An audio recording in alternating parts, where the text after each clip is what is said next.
SB Talk Sports Sean Real takes over fake the base, and we are sponsored by Swift Energy. Go to swiftenergy.gg, use code RTOFD to get 20% off your order. It's the best day of the week, best time of the week, Sean. It is Monday. It's RTOFD day. How are you feeling on this Monday? I'm doing good, man. We got a lot to get into, man. Been a crazy weekend. Shout out to the record breakers this weekend, Kate and Clark, and the milestone chasers. Wasn't a record breaker, it was a milestone chaser. Well, that's neither here nor there, but we'll get into that in just a second, man. How you doing? I'm doing pretty good. Oh yeah, I forgot about Caitlin too. That was nice to see. Does that make her the greatest college basketball athlete ever now since she broke the record? Okay, I'm gonna make a shot. I just did that. But no, it was great to see that in real time. It's like I not like to live as a sports fan. I'm happy that I'm living through it, see a lot of record breaking things. But sometimes we have to tell the truth about situations when it comes to record breaking things, and things get ruined a lot. But let's go over to Susan Shine. Salute Nicholas Brown. Blue Ball, he said, I rock with y'all, but I'm about to disagree to say somebody got to explain this. Oh, no, we'll explain it. Salute Tiff. Salute Bang. Of course, it's a Jordan guy. I'm not even a Jordan guy. See, that's the problem. I told you I got to hear me out. Salute Taj. So, obviously, if you see the title of the video, guys, title of the video is LeBron James has become the first player ever in NBA to score 40,000 points. And it is meaningless. It is. I'm going to explain now. But first things first, before I say this. Congratulations to LeBron for doing that. That's amazing. I'm proud of LeBron. That's something that we probably thought we'd never see in his lifetime or my lifetime. Or I thought it was going to be like an old man. But sure, it is meaningless because of the NBA fan base. You fans made it meaningless. First thing first. The team started it off that first. Can y'all win a game? Can y'all play hard for this guy? Once. I'm tired of seeing LeBron James break records, and every time he loses. I don't know what game. I can't tell you off the top of the head a game where he broke a record and he won. And that's part of the problem. Like, y'all can't even put it up for fourth effort to try to get the W for your mans who did something record-setting in history books. So when we go back later in life to go look and say, hey, this is LeBron James' 40,000-point game, but we're going to see an L at the end. I don't want to hear that it was the Nuggets because you can win on any given Sunday, any night during the regular season. You can get it up. So the next problem I have is that the fan bases, the first bit of it happened, instead of just really sitting there and celebrating what we see, because this man scored 40,000 points, which is amazing.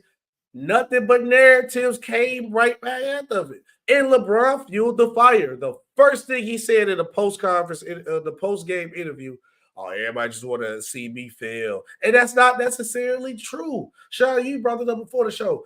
You see one person say something bad. LeBron probably have like 1,000 comments. You the king, you the GOAT, this, and that. 40,000, greatest of all time. It'll be that one dude be like, you ain't better than Mike, or you trash, or PTPDs. And then whatever, you know what I'm saying, whatever they want to say to hate LeBron, with the narrative that they push. And he'll let that push everything. And his fan base do that all the time. Because even like, shout out Bang, but the first thing he said, of course, I'm going to say this. Before he even heard what my take was, I'm a Jordan guy. And he know I'm not a Jordan guy. Just because Jordan right here, I'm not a Jordan guy. He played for the Bulls. And I'm looking at this, right? The first thing I see from the Jordan side, this still just comparing to Mike. Comparing to Mike. You can't just watch and celebrate one thing without trying to get compared to Mike. Then also for the LeBron side, if you always got to compare everything you do to say something that you want up better than somebody, then trust me, my guy, you might not be better than him. Or also when somebody have an opinion that's different from your side, don't tell me I'm a hater or I'm a Jordan guy. No, I'm just telling you the truth of the matter that all y'all narrative pushing, it meaningless. We didn't even enjoy the night. The first thing the man said out his mouth, people want to see me fail and hate. Like, what are we doing? And then also with the conversation that it really goes down to, because the only thing LeBron doing right now is for the GOAT debate. This don't push nothing for him in the GOAT debate. If you had LeBron as the GOAT already, him scoring 40,000 didn't move you higher or make the difference go spread for the other players. And if you did have LeBron as the GOAT, him scoring 40,000 did just, oh yeah, now he's the GOAT now. That's why it's meaningless. Y'all literally took the floor from under us and it just fell out the way. It just be like, okay, he already broke the scoring record. Making it 40,000 don't make it no different. He's just an all-time leading scorer. That's it for me, Sean. And that's why I feel like it's meaningless. It is a whole thing around it. So, SB, I agree with you. First, you got to win the game, right? Please.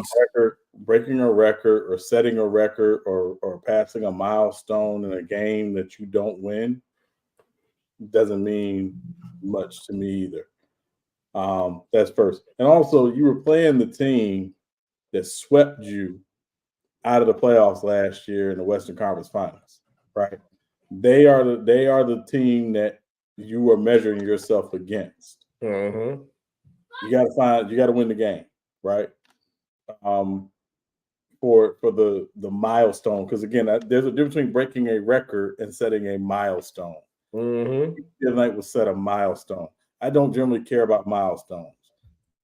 Records is a different thing, right? That's a different thing. When you break a record, I generally care about it. That's the first thing. The second thing is to your point, one guy has made a career of crapping on everything LeBron has done. One dude. Yes. One guy. For the most part, the media, and I would even say for the most part, the basketball community, the unbiased basketball community, has largely been very supportive of LeBron because we understand what we're watching. We are watching greatness. We are watching, someone who came in with more hype than anybody probably since Kareem Abdul-Jabbar came in the NBA as well, Cinder. Like, that's the level of hype LeBron was coming in to. And obviously in the age of, media, and this is, a little prior to social media, but in the age of where he comes of age, during the age of social media, and he's trending constantly, and every one of his moves he makes is constantly being watched. He is a guy who is a great Black American success story. So yes, he is. So we get, and we salute that, right? We will never, ever, ever disparage that. But when you say, "Oh, everybody wanted me to fail," no. Who is everybody? Mm-hmm. Everybody. That one dude in the barbershop who don't know what they're talking about. That one dude on TV whose name is Skip Baseless. And who's struggling right now to keep up views? Come on now. Yeah, so come on, man. We're not doing that. And again, at the end of the day, it's a testament to his longevity, it's a testament to great health, because that's the other part of it too, right? Is that LeBron, like Kareem, has been fortunate where he never really dealt with major injury where he missed an entire season or a good portion of a season. He has figured out a way to take care of himself and take care of his body in a way that allowed him this level of longevity. And shout out to him, because again, everybody's not as dedicated, to do that. And he's figured it out. So, this whole thing of, everybody wants to see it. No, man, it's cool. I think where you start to lose people is when you say stuff like, everybody wanted to see me fail. And I had a couple people text me like, what is he talking about? I said the same thing. And that honestly, that was the nail in the coffin, because I got with the fan point. People gonna do what they do with the fan thing. You're gonna make shirts. You're gonna say, yeah, that's cool. But when he said that, I said, bro, you fall into the same trap of this. And they are the problem. But the first thing, come on, bro. Who want to see you fail like that? You got one dude. Really, just one dude want to see you fail. Nobody, the general public don't want to see LeBron James fail. The general public actually love LeBron James. How I know? He has more followers than the NBA. I ain't talking about his toxic followers, But he has a casual following fan base that just like, hey, bro, he great. One of the greatest players I ever seen. Like, I say Jordan is the GOAT. I figured because I'm my basketball man, my knowledge to see what's done with the game of basketball, how it is. But two of the best players I ever watched in my whole life, I watched from day one, is Kobe and LeBron. Two of the greatest players I ever seen and watched them play. That's all like people who actually watched you play from the ground up appreciate that, bro. But LeBron falling into that same trap, and that's why his fan base act the way we do, and we get dumb stuff like this. And you go to the post game press conference and be like, everybody just want to see me fail. They always don't, bro. You was a kid from Akron, came from a single parent home. You're a black guy, black athlete who was the face. You was a guy who didn't get in no trouble publicly. You was like the Captain America. You are the NBA's golden child. People respect Michael Jordan as the GOAT, but if you had to be a representation of what you want the NBA to be on and off the court, LeBron James is a picture perfect guy. You won't. Nobody would say Michael Jordan. Michael Jordan gamble, drink, smoke all the time, and it's on record, and you see it. You don't see LeBron doing any of those things in a bad light. Because even when LeBron do have his Lobos and do his drink thing, you just look at it as he promote this liquor. It's a business thing with it. Every time you see LeBron, he with Savannah, his family, pushing his son. Because the same thing goes with now he got Bronny in the trap. Now he bring up Bronny because I don't like really doing like the kid thing, but it's like you saying things like, which I'm not mad at you because you're a dad. Oh, yeah, my son better than everybody. My son play for the Lakers right now. My son better than half the league. And then we know why Bronny having trouble. He just came off a heart problem. You've got to give a kid time. Now it's like, oh, give a kid time. But you know how people look at the narrative of the situation because of what you said. They ain't going to look at the reality of the fact. And that's the same problem with LeBron and his 40,000. They not looking at the reality of the fact of the 40,000. The reality of the fact is Bronny got a heart problem. He had to get himself back together. Now you got to give him time to get back in rhythm. Now it's like, oh, give the kid, let the kid be a kid. You didn't let the kid be a kid. Now, with your 40,000, because your team lost, and the first thing you said, everybody want to see me fail, it's nothing but narratives being pushed instead of just looking at the reality of the fact that we just seen a guy score 40,000 points for the first time ever in real life time. That's what gets taken away. And that's because what LeBron did, he made it meaningless because it wasn't even about the 40,000 points no more. Everything went out the window, and he played a part in that, bro. And that's go ahead. And I think too, right? And this is where I've often been critical of LeBron. It's not what you do so much as what you say. Because last year at the ESPY Awards, when they honored him for breaking the all-time scoring record, and he got on stage and he said, lucky for y'all, today is not the end of my basketball career. Nobody thought you were walking away from the NBA. You said and again, I know people said, oh, you being a conspiracy theorist. I said, no, LeBron ain't stupid.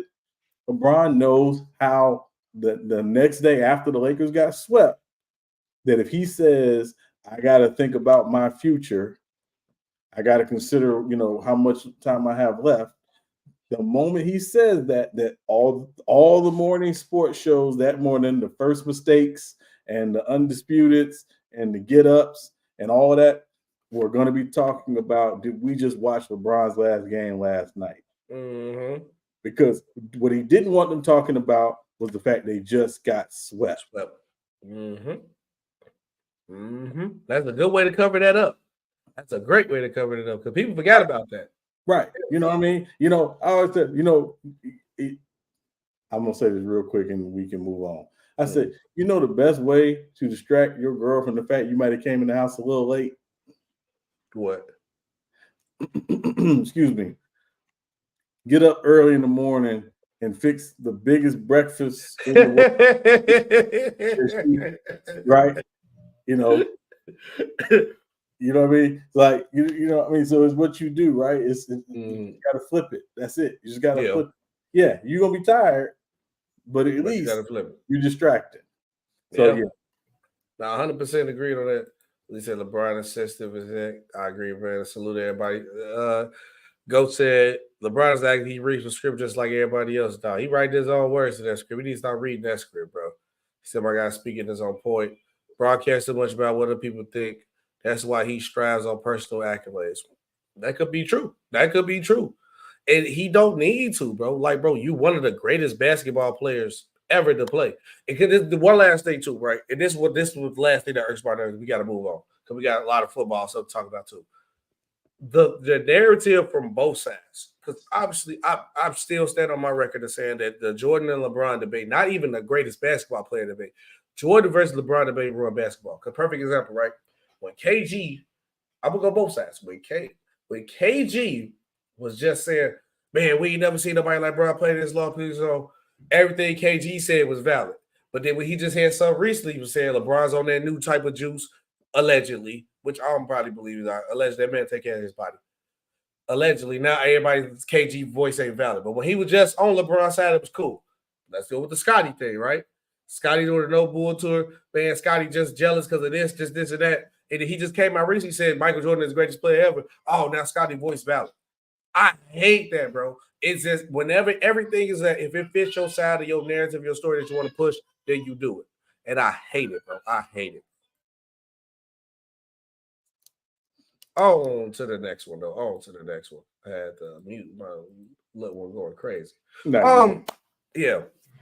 So, and I know everybody gonna keep coming in. I see more y'all coming in. If y'all want to see why we said the 40,000 meaningless, just bring back and then come back up. Or I'm gonna clip it. I'll make a video of it too. Don't worry about it later. The Celtics demolished the Warriors, right?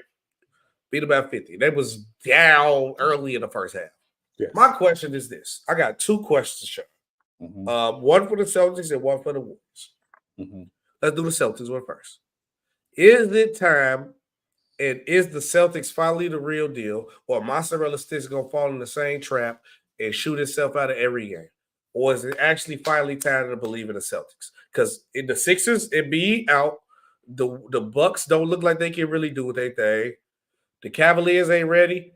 I don't know if the Knicks got enough to do it. I think if the Celtics don't do it this year, I don't know what other year they can do. But is it time to believe in the Celtics? Yeah, I mean, it absolutely is. And again, I've said, before the season started, the Celtics should come out of the East. Obviously, we thought Milwaukee would be, more calm.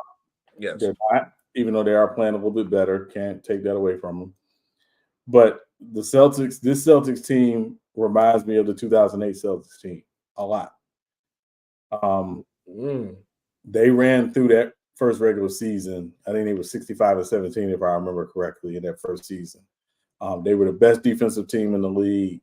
And obviously, KG was Defensive Player of the Year and, blah, blah, blah. We know what they did. But they got to the playoffs. They couldn't win they did not win a road game until the Eastern Conference Finals. So people were starting to question, is this team really that dominant? They're really that good, blah, blah, blah. Doesn't feel like this Celtics team will have that issue. Their only Achilles heel, to be honest, is the health of Porzingis, because obviously he needs to be healthy to do what they do. And the fact that they can get a little 3-point happy when they don't need to shoot so many threes. When they got an opportunity to dominate inside and get to the rim. That's my only. But other than that, they really have no issues. Health and and again that their propensity to depend on the 3-point shot is my only criticism with them. But they are really good. And again, I think yesterday everybody's gonna look at the game yesterday because the Warriors have been playing pretty well. Yes, they have. But to me, the Celtics there's 5 teams we really are only we're waiting to the playoffs to judge them. The Celtics are one of those teams that we're waiting to the playoffs to judge them. They're one of those teams. Mm-hmm. And great regular season, but let's see what you do in the playoffs. How many teams you got on that list? I want to hear your list of teams that you only want to see them do what you only wait don't see how they do in the playoffs. So Celtics is one. Celtics, the Bucks, Denver, Clippers. For sure, the Clippers. The Clippers. And I could put the Clippers 3 times on that list. I need to see it in the playoffs, dog. If I don't see it in the playoffs, I don't believe it. Yeah, and the 5th is Phoenix for me. Phoenix. Okay. Phoenix. Okay. Yeah. Is OKC on that list? Oh, no, not yet. No. Because I mean, OKC obviously they're the 1 seed right now, but again, they were a playing team last year. They came in this season expecting to be a playoff team, but I don't think anybody's saying, "Oh yeah, they definitely are." Right. That team. Yeah. What about last one? Then we go move on. I'm gonna say what I gotta say real quick about the Celtics. Minnesota Timberwolves. Again, I didn't come into the season with those level of expectations. I respect it. Yeah. Okay. Chris got a question real quick. He says, "SG better than LeBron currently?" Yes. Yeah. Yeah. That's obvious. Man finna win MVP. I mean, that ain't saying too much. You better than dude who 40. You better be. If you a star player on your team, MVP candidate, if you're not better than those dude that's 40, you better be. That's a problem. I feel like if anybody who's supposed to be around that top 10 range and LeBron is better than you or somewhat close in the conversation, you at the age you get, you ain't the star. You ain't the star that we think you is, because you shouldn't be. Because obviously, like what LeBron doing is unheard of. But if I'm a top 10 caliber player, LeBron shouldn't even be close to me. Period. But for me, for the Celtics, I think it's definitely, like I said, I think it's the year for them. If they don't do it this year, I don't know what other year they can do it. You got teams opening up for you, but can mozzarella sticks actually stop his team from getting 3-point happy? Or when it does happen, can you stop your team, make an adjustment? Because that's what Porzingis was brought there for. Porzingis is your guy you can put in the post. He can operate in the mid-range area to stop y'all from getting 3-point happy. And also to help y'all beat Miami, who's always giving y'all troubles, especially with that zone. So that's what I'm hoping to see. From the Warriors side, my question is this. You'd have made history with this team. You'd have won multiple championships. Mm-hmm. Is it okay to just ride out to the sunset with Clay, Steph, and Draymond and let them ride out and retire and just don't win again and won't be good again? Is it cool to do it? I think it's okay as long as they're competitive. Okay. Right. Because I think the thing is they understand their reality. Their reality is this team is on the backside of 10 years of really good basketball. Right. And it's hard to keep that level of competitive fervor that teams, don't keep today, mostly because of player movement and also just, franchises make different decisions, blah, blah, blah. But I think for them, their bottom line is, are they still competitive? Can they still be in the hunt? They may not be the favorite, but can they still be in the hunt? As long as they're in the hunt, yeah, you ride it till the wheels fall off.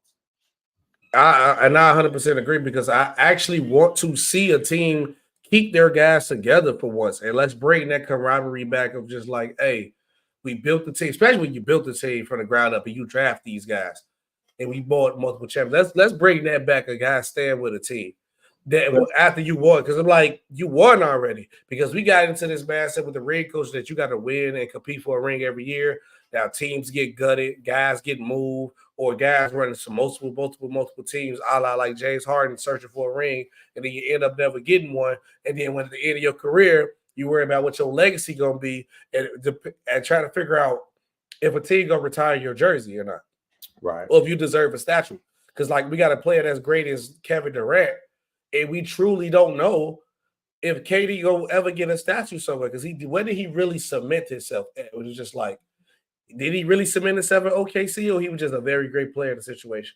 I feel like the Warriors gonna do good by him by getting his jersey retired, because he tore his leg up, so they try to make themselves look good as a franchise. Brooklyn was a failure.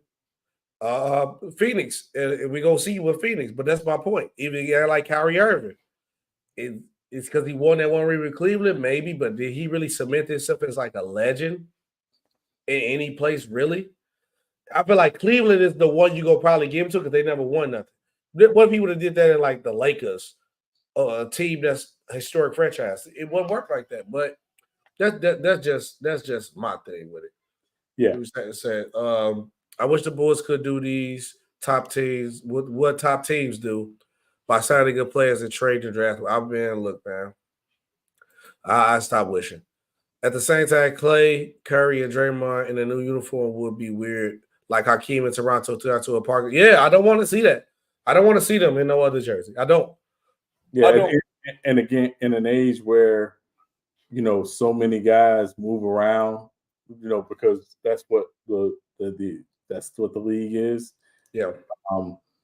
To see a guy say, I want to play in one uniform my whole career, like Magic, like Bird, like Russell, that like Kobe, like Dirk, that matters. And Duncan.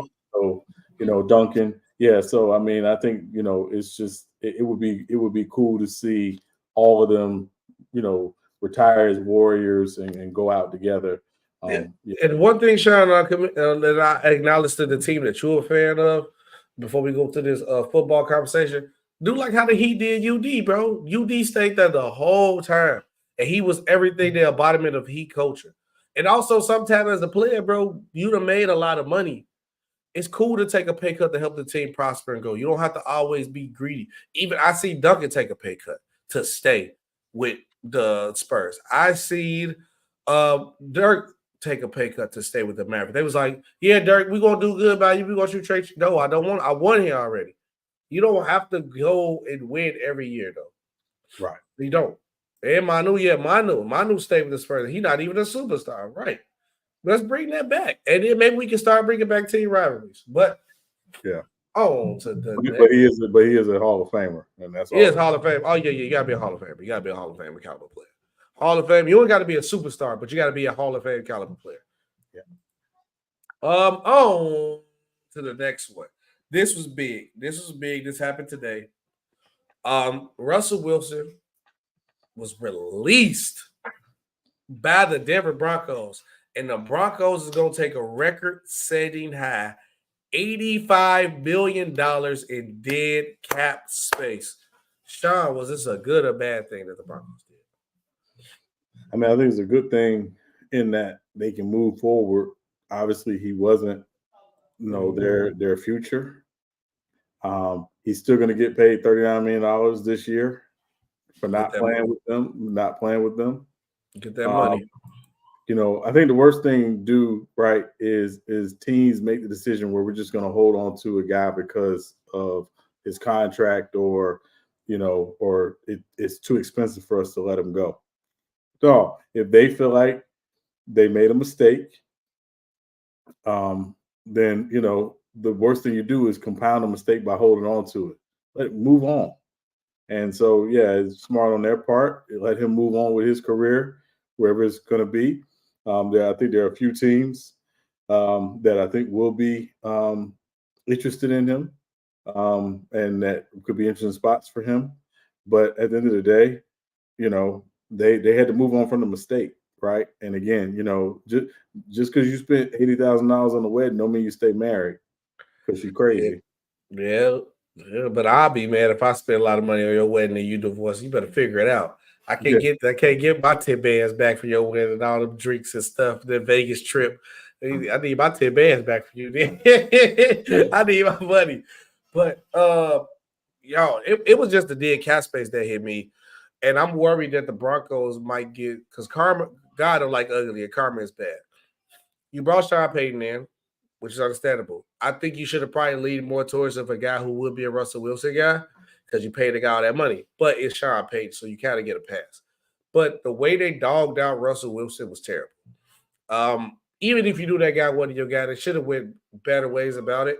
And I always tip my head to the Golden State. I know it's football and basketball, but I always tip my head to the Golden State Warriors because they played it smart. D'Angelo Russell on the team, they knew God and darn well they didn't want D'Angelo Russell. But every time in interview, they hyping him up. Oh, yeah, even playing bad. Oh, yeah, D-Lo's the future. D-Lo's going to be part of the team. We going to do this. We going to do that. We going to do this. Knowing they going to trade him. You know what they did? They got a top 5 pick, and it ended up becoming like the number 2 pick in Wiseman. I believe that was a Wiseman pick. And they got that was the Kuminga pick. No, I'm sorry, that was a Kuminga pick. And Kuminga got picked at 7. Yeah. So they got a top 10 pick, and they got Andrew Wiggins, who helped win them a championship because they didn't dog the guy in the media. So when later on they tried to trade Russell Wilson, everybody didn't give them the point of the value that they wanted for him because we know y'all don't want him and y'all dogged him out. Oh, you calling me telling you want a 2nd round pick for Russell Wilson? Bro, y'all don't want him. I got a 6 for you. Take that. That's the best I got for you. So a couple things, they couldn't trade Russell Wilson for a couple reasons. One, he had a no trade clause in his extension. Oh, I didn't know that. Yeah, so remember when he did it. So remember when he signed with Seattle initially, he had a no trade clause, right? For him to get traded to Denver, he had to give them basically permission to say, "Hey, here's the teams that I'd be interested in." Right. Seattle had to work. Well, it would have been the same situation with Denver, right?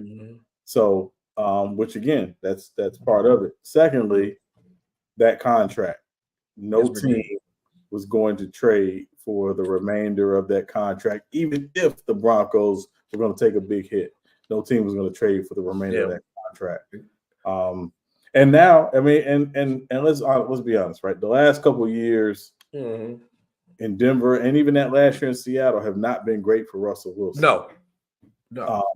I don't think his value is as high as he might think it is. The most I for him is, like I said, like a 6. I can't give you nothing else. What? Yeah, if you were going to trade for him, I'm not giving you a lot for him. Now, that said, now he's on the market with Kirk Cousins, presumably, who will be on the market. And, you got some other guys who will be on the market. If you're a team, and I'm asking you this, SB, because you're in the town, you got a chance to trade for Justin Fields or sign Russell Wilson off the street, which one you doing?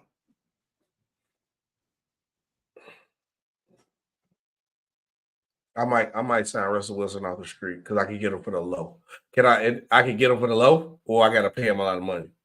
Well, I mean, you're probably not going to pay him a lot of money because he's getting $39 million this year. So you're not going to pay him a lot. If I can get Russell Wilson for under like $5 million a year, I'm gone. But if it's anything higher than like 10 to 15 million a year, I'm taking Justin Fields.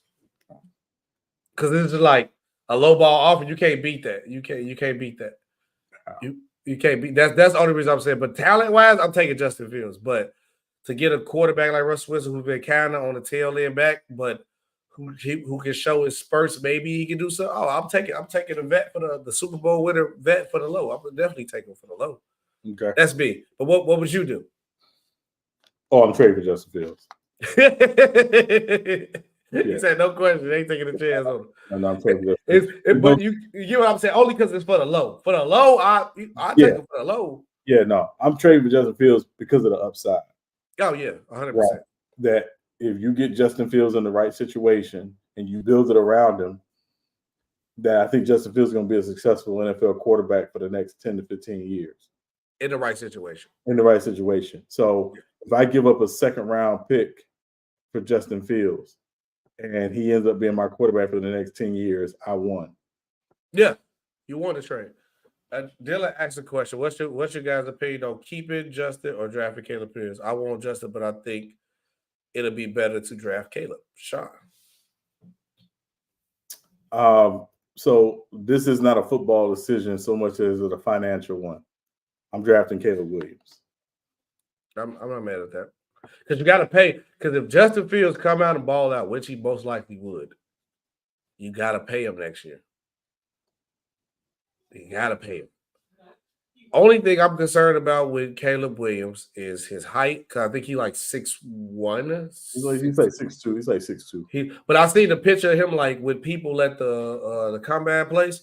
They weren't players, but they could be former players too. But he looks kind of small next to some ordinary guy. They was out of shape. He's not a weighty dude. He's only probably about 205 or 210 pounds. Not a very, stock dude. But he's like Aaron Rodgers. I would say he's built like Aaron Rodgers. But ain't that wrong with that if you can play like him. Yeah. And then, like you said, I agree. It's just a financial thing. Like, I know everybody loves Fields, but you already see your experiment with Fields. And so it's like, I say I'll go out and go get Marvin Harrison Jr. That's what I will want, because we're going to have the same conversation next year.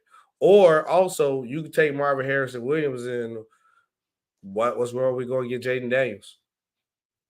What's going to get one of those other guys at QB too, and then have them battle out with Justin Fields to keep it. I don't know. So it just depends. But it's the Bears can't also, besides financial, you can't afford to miss out on another generational quarterback. You miss out on Mahomes, you miss out on CJ Stroud.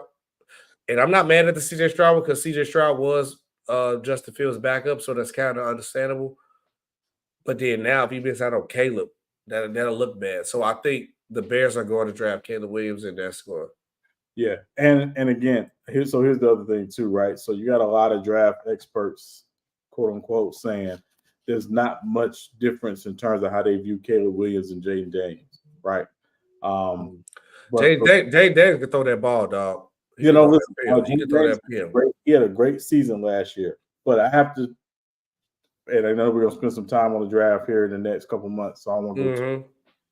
But I saw him against Florida State, and he's good, but I don't know if he is like that. I know what he did against SEC competition, and I know people like to rate how to talk about the SEC. SEC wasn't that great this year, y'all. So I'm not rating what he did against the SEC because the SEC wasn't that great this year, right? To be clear. So I know people are going nuts. He did, and looking at what Joe Burrow did that one year at LSU, he took off. And Jaden Daniels had a better season statistically than Joe Burrow. But I'm taking Joe Burrow season. I'm sorry. Yeah, but I understand again. Yeah, well, yeah, of course. So again, for me, it's Caleb Williams, and then it's everybody else. But I do know that obviously there are going to be teams that are going to be calling the Bears about trying to move up to one. The Bears will literally have to get a haul, and we can discuss that, at a later time, what it would take to move up, depending on which team we're talking about, to get to number one. I just don't see the Bears. I think the Bears have basically made their decision, and it would not shock me. It would not shock me if Justin Fields is traded in the next 2 weeks. And I know he gonna probably go to Pittsburgh or Atlanta for sure. Who's still going number one? No matter who picked number one, Caleb Williams going off the board number one. Yeah, I don't think it's no matter. Marvin Harrison Jr. is a generational prospect, and he's the only one I'll be fine with and taking one besides Caleb Williams. Sean, I got a question too, because we talk about this as we on this topic. Let me see that I saved the picture on my phone. If I did, because remember how everybody was killing Caleb Williams and about his attitude as a player, and he's a head case, not a good leader. So I'm gonna tell you this player. If you guess the player, you can say the name and tell me what you draft this player. Okay, this guy's the head case. Not working out at the combine. So this is the top 5 prospect right now. He ain't working out at the combine. He not giving teams his medical records. All 32 teams, he's not giving it to them. He does not have an agent. And man, this is not Caleb Williams. He does not have an agent. He skipped his scheduled combine presser, quit on his team, and didn't play in a bowl game.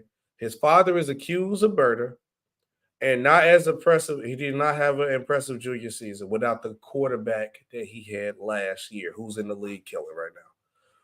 Who is this player, and is this player a head case and you shouldn't draft him because of what I told you? It's my Marvin Harrison Jr. It's real quiet about that. That's the same thing that Caleb Williams is going through, but it's real quiet on his side, though, right? Yeah. Okay. And that's the games they play with y'all, bro. They tell you all this, bro. It's a head case, bad lead. They do all this. Marvin Harrison literally got all this going on, too. It did the same thing, and nobody said nothing. So don't be fooled by what the media is saying, because the media, man, because they want him to do so. I was arguing with my brother the other day, right? He was like, yeah, man, Caleb Williams just did it for the fans. He bogus.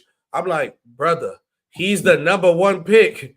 What am I doing this for? If anything I do out there is only going to drop my draft stock. So if I go out there next to Jaden Daniels and Jaden Daniels outthrows me, what that's going to be the narrative of? To push me down in the draft, brother. I'm the number 1. Oh, you should just run the 40 just because. I'm like, brother, he's a quarterback.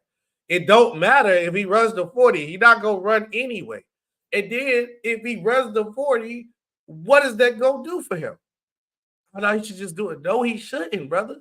I'm projected to go number. I'm not doing nothing, Sean. See y'all at the draft come back. I mean, see y'all at the draft night. Yeah, I think the only, again, to your point, SB, and I know we'll spend more time on this over the next couple months because we got to get some draft prep in. The only reason why he would have thrown at the combine, in all honesty, is if there was another quarterback in the draft that he was competing with to go number one. Yep, there you go. Otherwise, there was no value in that. So, yeah.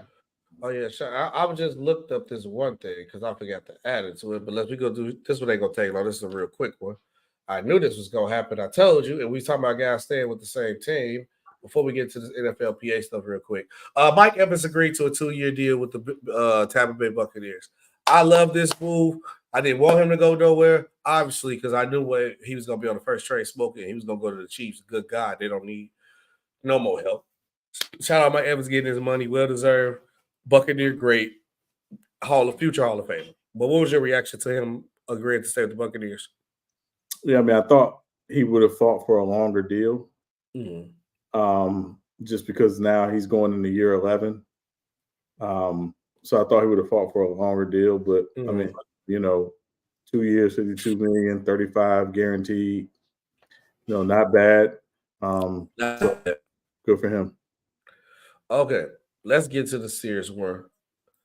The NFL reported is still pushing for an 18 regular season game. Yeah, it's coming. So the NFLPA has failed again. It should just be called the NFL Association because take the P out of it because they don't do enough for the players. What was your reaction to the possible way to push for an 18-game season? And they said, I don't push. It's coming. It's coming. So it's coming. It's happening regardless. Yeah, I mean, honestly, SB is getting to the point where I don't want to hear anybody who works for the NFL talk about player safety. I don't want to hear them talk about, we're worried about the long-term health of guys. I don't want to hear it. Now, obviously, if you go to 18 regular season games, that means you're eliminating another preseason game. So it means you cut the preseason to 2 games. Hopefully. That would be the deal, is they would cut the preseason to 2 games. Right. Now, remember, players don't make the same money in the preseason that they do in the regular season. So from the player's perspective, it's an extra game check. Right. But here's the thing. If you're going to go to 18 regular season games, are you going to put in 2 bye weeks now for teams? I think we need 2 bye weeks for sure. And as much as they're pushing for 18 regular season games, before you do that, can you fix Thursday night football, please? Agreed. Right. Because it's worse than the Tyler Perry movie on Netflix. So please fix Thursday night football first before we worry about 18 regular season games. When you look at the best Thursday night games this year, most of them, they came generally after a team did not play that Sunday before. So like the Cowboys, they played on Thursday night football against each other. They both played that Thursday before, that Thanksgiving before. That was actually a good game. Right? That was a good game. Because they had a full week. So figure out how to fix Thursday night football first before you worry about 18 regular season games. Also, I don't want to hear nothing about records being broken with 18 regular season games. I don't care. Yeah. Right? It ruined it. It ruined it. You get 2 extra games. Right. If you get 2,000 yards in 18 regular season games, I don't care. Because I saw a guy, I didn't see it, but I know a guy who did it in 14 regular season games. That's ridiculous. So I don't want to hear about no records or who threw for 5,000 yards. How many games you had to do it? Because if you had 18 to do it versus 16, I don't want to hear it. So don't tell me about the records. Yeah.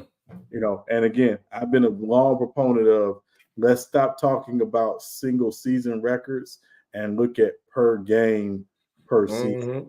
People ain't gonna do that. They ain't gonna do that. They ain't gonna do that. That's telling the whole story now. No, you ruining my narrative, Sean. Yeah. What you mean? Talk about the games that they played during the season. You ruining my narrative, man. Nah, it don't look the same when you say, "Oh, I had 3,000 yards in 18 games."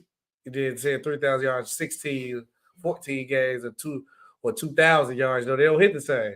Oh, I threw for 5,000 yards in 18 games. Yeah. 5,000 yards, 16 games is crazy.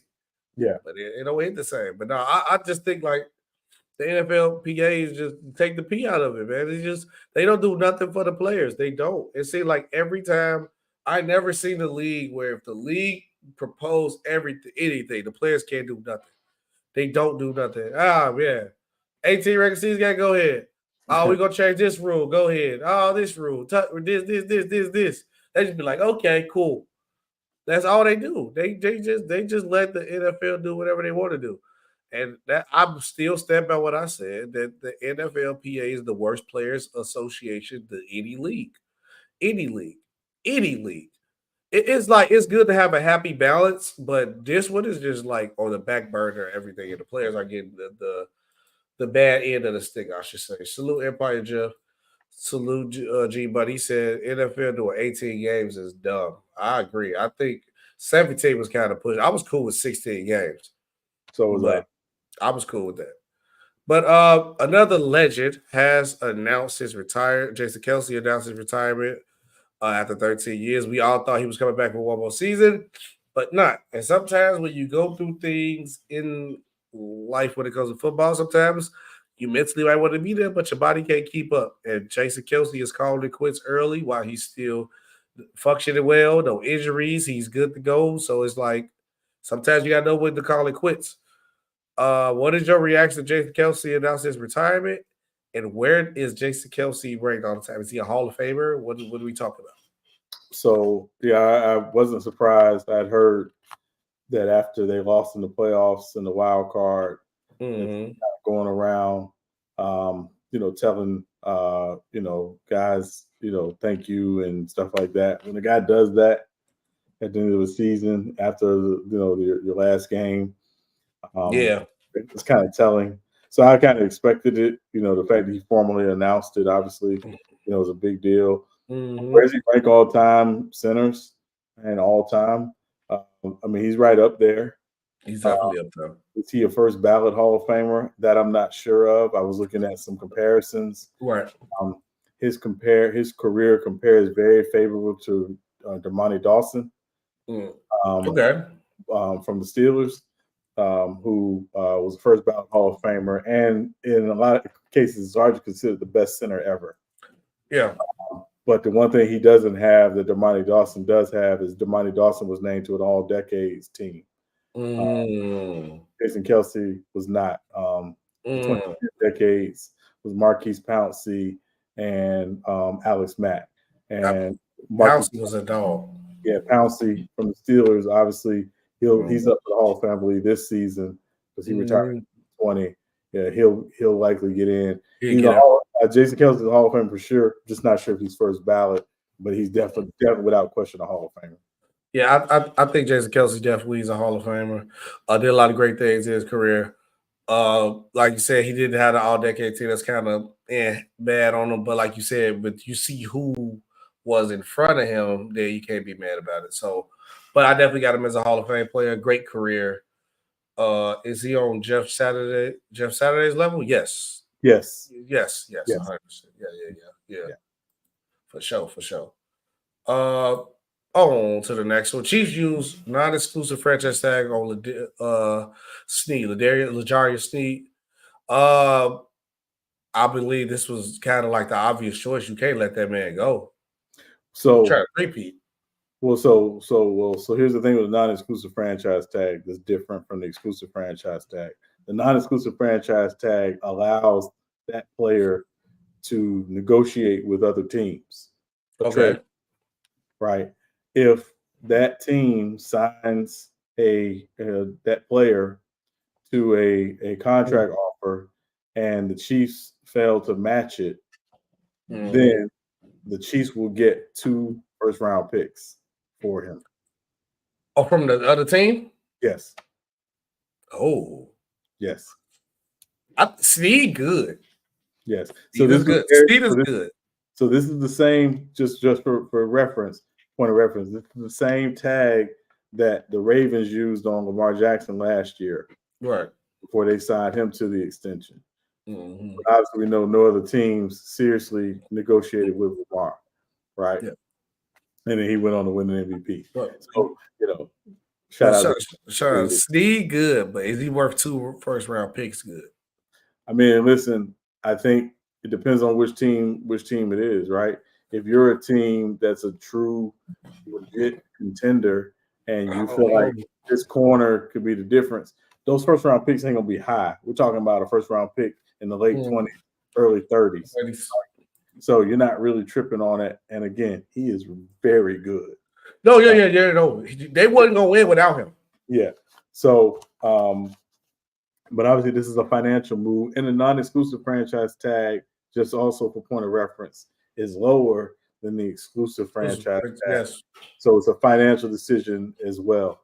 I think they want to keep him, but obviously they got to work out the situation with Chris Jones first, and then turn their hell about. Yeah, because if they need him, they want to win. They wouldn't have won this year without Snead. Well, but also they got another corner, Trent McDuffie, who's very good as well, and they like him a lot. And I think they trust their ability to draft and develop, which is the other side of it. If you're and you don't have that, then you may be handling this a little differently. They see it as, hey, listen, we're going to try to work something out with you, but it's going to be at where we want to be at, trying to get. So. Yeah, no. So, Sean, we was talking about earlier about like how I seen a video that went viral, and it was just like Serena and Venus Williams at a young age, they already got them into doing what they want to do, which was tennis, giving them a direction. Tiger Woods play golf at a young age, give a young kid a direction, and they can become the greatest. Floyd Mayweather started boxing at a young age. Sometimes you got to start your kids at a young age doing something and also get them to direction to find something that they like to do and want to do.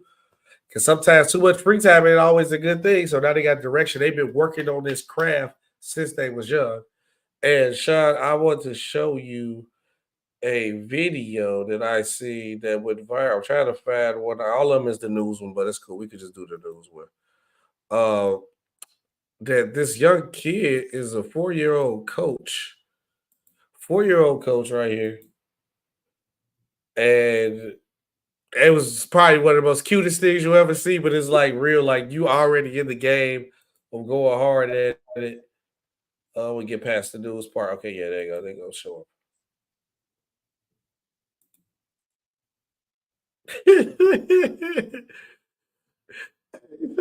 The justice in the clap and everything. Oh my god, bro! Oh my god, this is so adorable, bro. Look at this, man! Oh my god, bro! This is probably like the coolest thing ever, bro. Bro, he getting mad at the ref and everything. Look at him, man. Bro, that is probably one of the most adorable things that I have ever seen, bro. And I love it as a basketball head, man. Watch, we gonna come back later in life. He probably gonna hoop and play the game. And I wish there's another clip I should have just shared my screen. He got the clipboard and he talking to the players with the clipboard. Sean, did you see that clip? Oh my god! But what was your reaction to this video, bro? I love it. This is probably like one of the most adorable things I ever seen. And we're probably looking at one of the greatest coaches of all time. Yeah, I mean, first of all, I mean, obviously, we don't always talk about the feel-good stories on here, and so that's a feel-good story for a couple reasons. Obviously, 4-year-old, already, he been here before. That's what I would tell you. He been here before for sure. But his dad is the head coach, of that team, and just for him to want to be, around his dad, his dad seems to be his hero, and obviously, my thing, obviously, as you as a Black father. I always love to see, Black fathers and Black men, inspiring, the kids who look like them and look to them and say, that's what I want to do. That's what I want to be. So yeah, it was great, man. I'll be looking out because I think in 20 years we might be watching, the next, great coach, at high school, college, or even in the NBA. So I'm looking forward to it. I'm looking forward to bro. Sean, look at this. I'm just looking at this, bro. Look at this man, bro. He's drawing the play up for me. Tell him, dog. Look. And he tell him, oh my God, bro. Look at him go. Oh my God, bro. He get back. Get back. Oh man, this is adorable, man. This is a great way to end the show. Yeah, it absolutely is. Look at this is a great way to end the show. I don't even want to ask what player jersey number we know, man. I got some player jersey. Yeah, but okay, man. Oh man, that's look, Coach Bless, man. Beast Bless. I think his name is Bless, but yeah. Oh man, I like that. Go ahead, Sean. Who you got for number 57? So a couple guys. First from the Dome Patrol Saints, Ricky Jackson. Dome Patrol. And then baseball, MLB, one of my favorite pitchers, never pitched for the Yankees, unfortunately. But Johan Santana, the lefty, Johan Santana was nasty with it. Pitched for the Mets. And then another one, just because he's in media today, Bart Scott. Bart Scott was a really good linebacker, but I like him in media because he tells his truth. And I love, those my jersey number 57. I would definitely have to go to Santana. I like the Santana pick. The Santana pick was probably where I was gonna go with him, man. I'm trying to see any more other ones that I didn't see. Best players to wear 57. Obviously got Ricky Jackson. Let me see. But yeah, I was going to Santana might have been my pick. Yeah, that might be my pick too. Yeah, that might be my pick, Sean. You got this one. I'm going Santana too. Can't pick anybody else. But yeah, man, that is the show. Real Takes of a Fake Debates, episode 57. I want to thank everybody and all you guys for coming in and watching the show. It was another great show. We ended the show on a feel-good moment. Hope you guys got everything that you want to hear from us. I know, look, we told you, we do Real Takes Over Fake Debates. I know I'm getting better at getting y'all with the titles, but trust me, even when I do the titles, it's meaning to it, too. Because I really felt the way I felt about that being meaningless. But I'm getting better at getting y'all because y'all came in boo-hooing before y'all heard the point. That's part of the problem. Salute my boy Hoop Jargon, March Madness is around the corner. That man on the NCAA game. But Sean, any closing words before we get up out of here? No, man. Just thank you all for joining us, man. Shout out again to the sponsor, Swift. Swift Energy. That code RTOFD for 20% off. But thank y'all again for joining us, man. Look forward to Friday. Let's go. We're going to be back at it Friday again, y'all. Peace out. Real Takes Over Fake Debates. Salute.